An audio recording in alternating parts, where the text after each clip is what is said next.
It's Nigerian. It means whoever the Lord decides is good. I believe God's decisions are always the best. But this morning, we want to talk about vital support which is available for people who are HIV positive. As you know, there's a whole issue about HIV status. But this morning, my guest is Dr. Laura Nunu. She was born and raised in Juba in southern Sudan, but she studied and worked in Sudan. Laura is a medical doctor by training, but she also took a Master of Public Health degree from the Maastricht University in 2004. She worked as a researcher with TNO, Quality of Life, for 3 years, and now, for the last 1.5 years, she's been a project officer of diversity at the HNV, that is the Association of HIV Positive in the Netherlands. Well, I like to say that one of the benefits of today's world is that it is possible to save nearly every life. Speaking of which, it may be said that HIV/AIDS disease has been robbed of its most dreaded punch of slowly terminating the life of its victims. Now it is possible for HIV-positive carriers to live as long as possible. Today, Dr. Nunu will be talking to us about her organization and what kind of facilities are available for people who have the HIV-positive status in the migrant community, so that they can enjoy and maximize their lives as far as possible. On this note, I would like to welcome Dr. Laura Nunu. I'm going to call her Laura. She's like my little sister. Welcome, Laura. Thank you. You came... Oh, sorry. Your microphones are off. Let me put it back on. One more time, welcome. Thank you. Uh-huh. It's my pleasure to be here. Yeah. How was your trip? You came all the way from Eindhoven. Yeah. Yeah, I think we are lucky because sometimes in the morning there are a lot of delay, but today it went smoothly and I'm able to come. Really, I'm happy with the journey. I do it often, 3 times a week. I come to Amsterdam from Eindhoven, so I'm a little bit experienced of that. All right. But today it's also a bit special. Wonderful. We were praying that you get here safely and nothing will hinder you. Thank you. Okay, so, Laura, please, Dr. Laura, by the way, can you please tell us, our listeners... Just say Laura. Laura is good for you. Yeah. I'm going to ask you some questions about your medical background. So, yeah. Tell our listeners a little bit about your organization, the HVN. Yeah, we are actually the only HIV patient organization in the Netherlands. Only? Yeah. And in general, as a patient organization, we are really focusing in improving the quality of life of people living with HIV in general. Yes.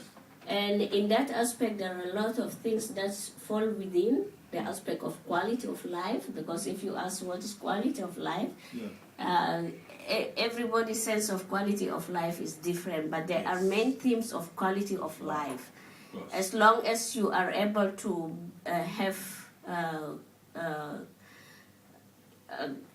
up-to-date information and know your way, these are part of the thing that can improve your quality of life, and also taking your drugs, of course. And social and psychological aspect. But what we are focusing on as a patient organization, and the only organization which is expert in respect to that, we are focusing in information, and supporting groups, and that's what we call bodyzorg in Netherlands, and body care, and also training, improving the capacity of individuals. Okay. So in these 3 categories, so in information, we give all forms of information in regards to living with HIV, right, from the basics to the whatsoever you want in regards to up-to-date scientific information about HIV.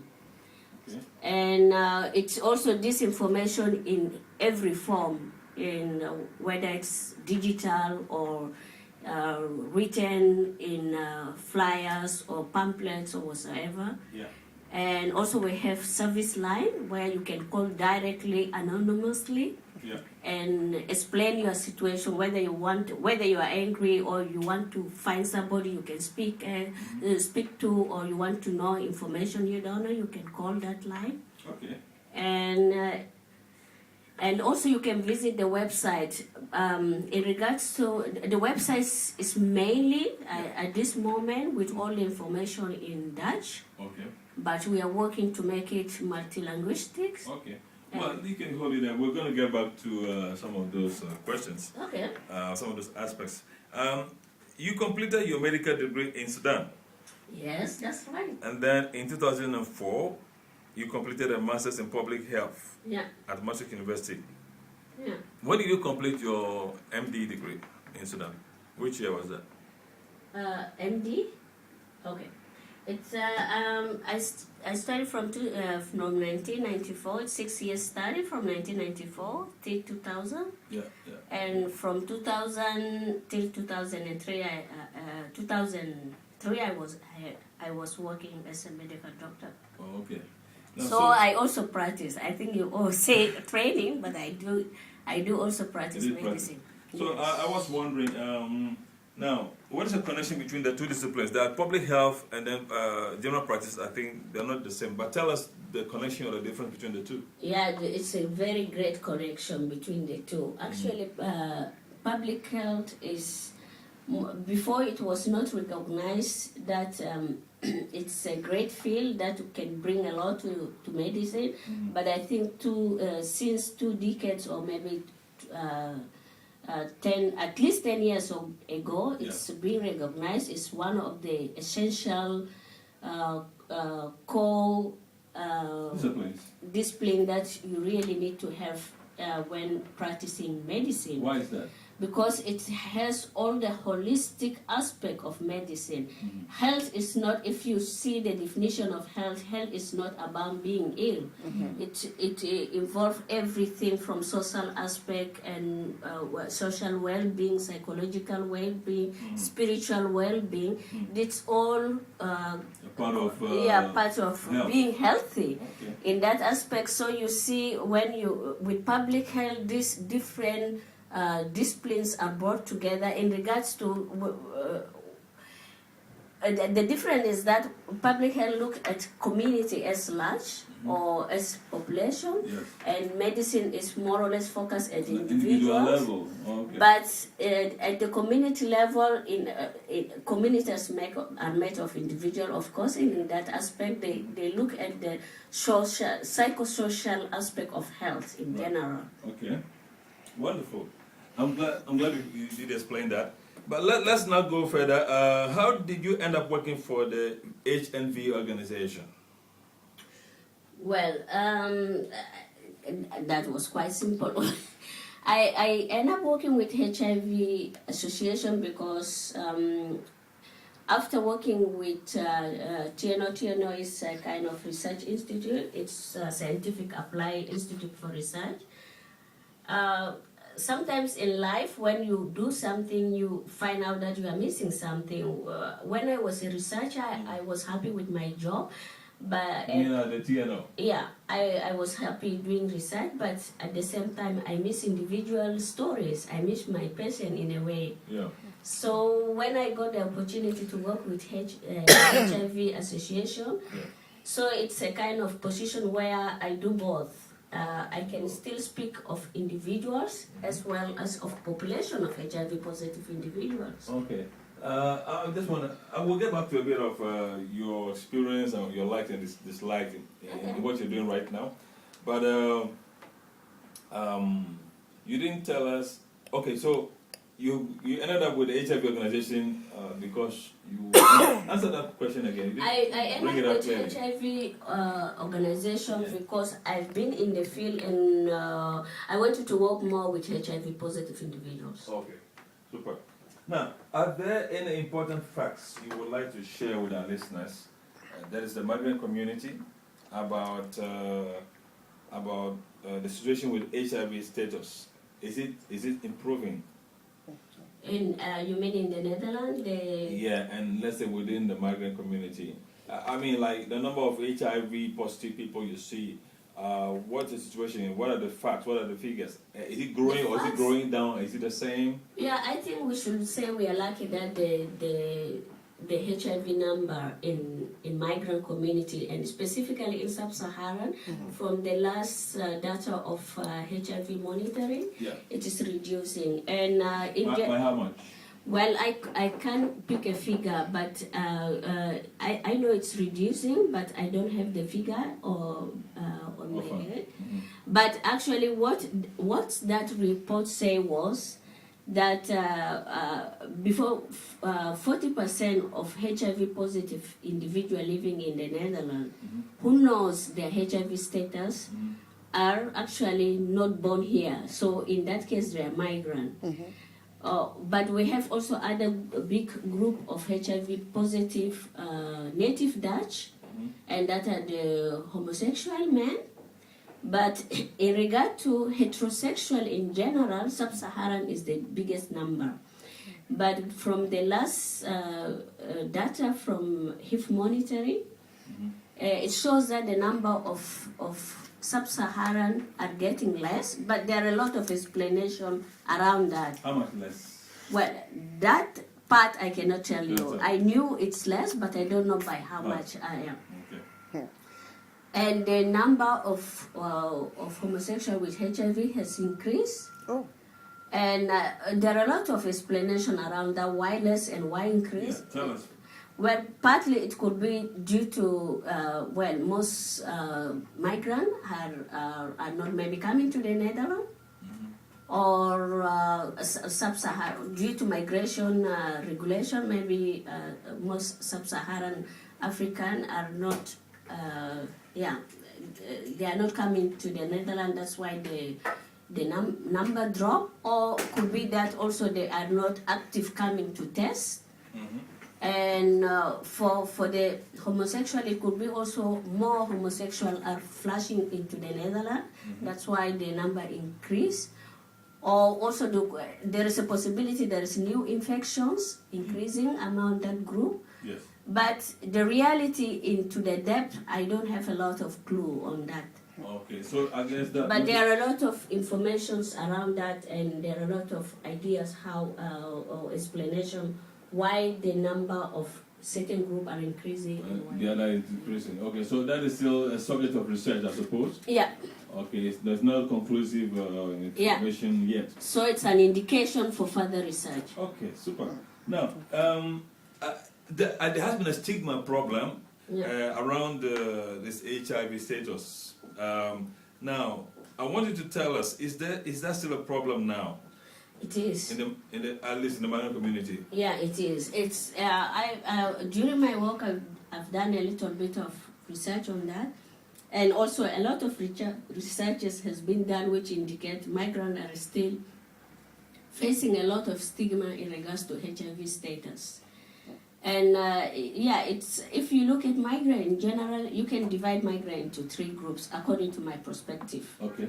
There is one group who are newly in the Netherlands and discovering their HIV status. For them, it's about survival. They want to know whether they could get drug and they will be able to live with HIV and all this kind of aspect of life. Yeah, at basic level, what is HIV and how am I going to live with it? And there are other groups who have overcome this stage. Welcome, which stage? The stage of surviving. They are in the Netherlands. They have status. They can live, and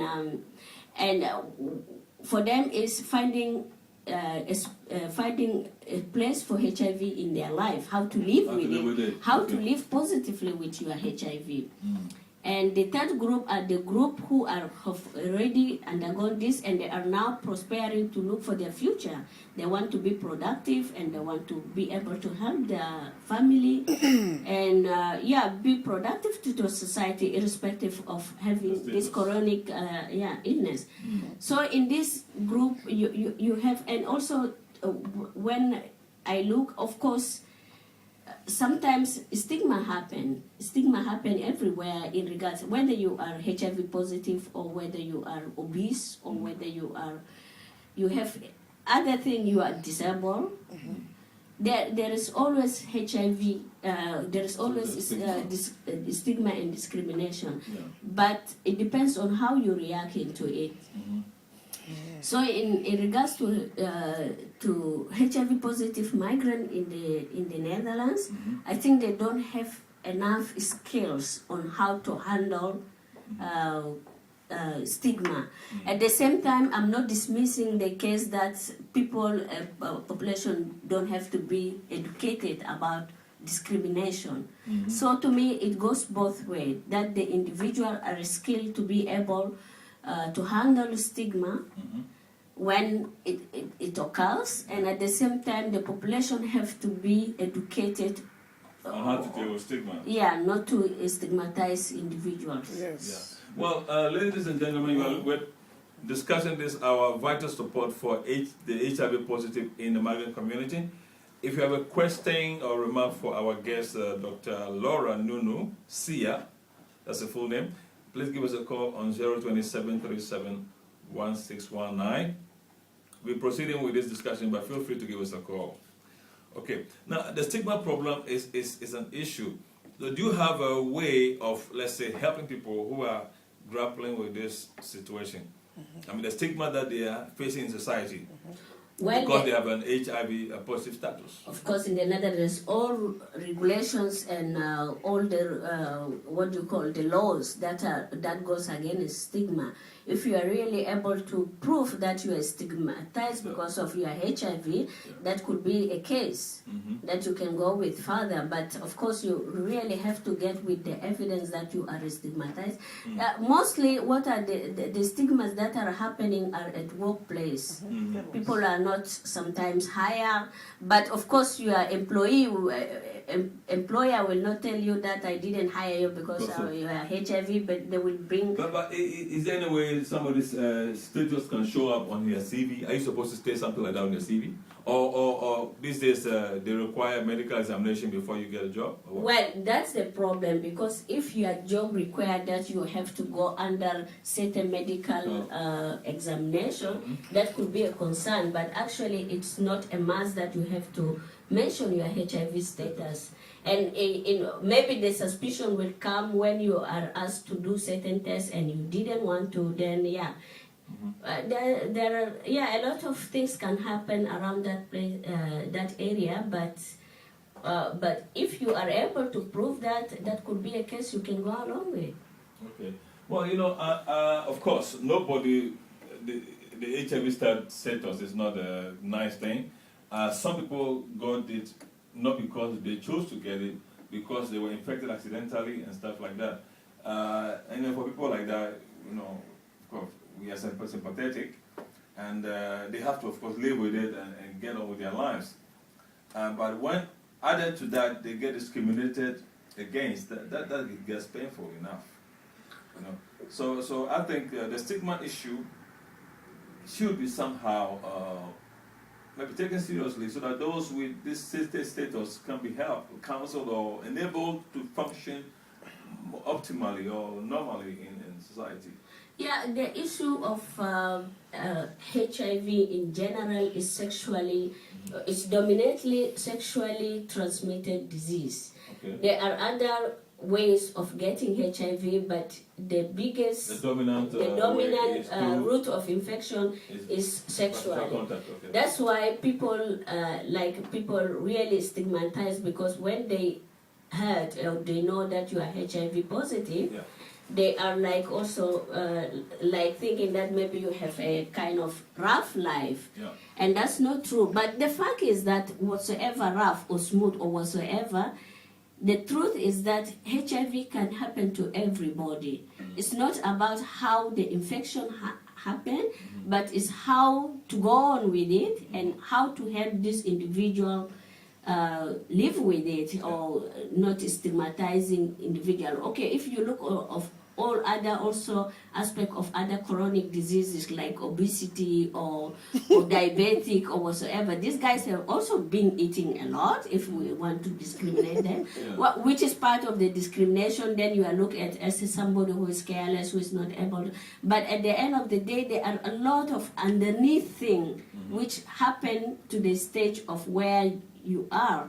So we as a society, we have to change our attitude in looking at individuals who are with chronic disease, because actually why things happen, it happens because there is certain lesson to learn from it, and the only thing we will be able to cope or to be able to be supportive society is to be able to support others and learn from what happened, you know? Yeah, but tell our listeners, how safe is it to hang around somebody who has an HIV status? Because people may be careful, you know, not to contract that because they think, oh, it's deadly, you know, nobody wants to get close. So just for that reason, people may want to be careful, and not that they really want to shun whoever has that status, but I guess the people are not well informed about how close they can get and how safe they are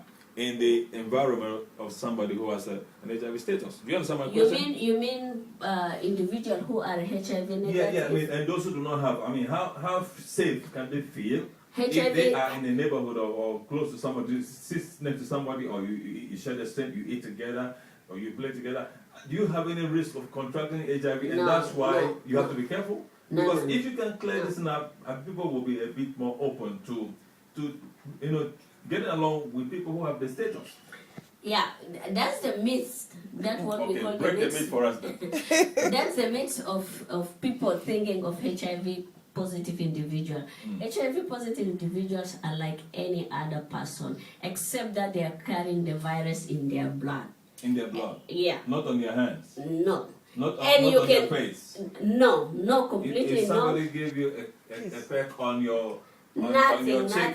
You don't get HIV? No. If you sit in the place of someone who just you got out... can kiss somebody who is HIV positive. You can you can hug, you can eat with them, you can have all the social contact with them, and you are still negative. Really? Yeah, that's really that's how the mix is. It's only that when you have sexual intercourse, and also in that case continuous sexual intercourse without safety, that is not using condom, then you have possibility of getting HIV from the HIV positive individual. So my message will be that first, before you even get into that doubt, first test yourself, know your status. Maybe you are HIV positive before you start discriminating the other person.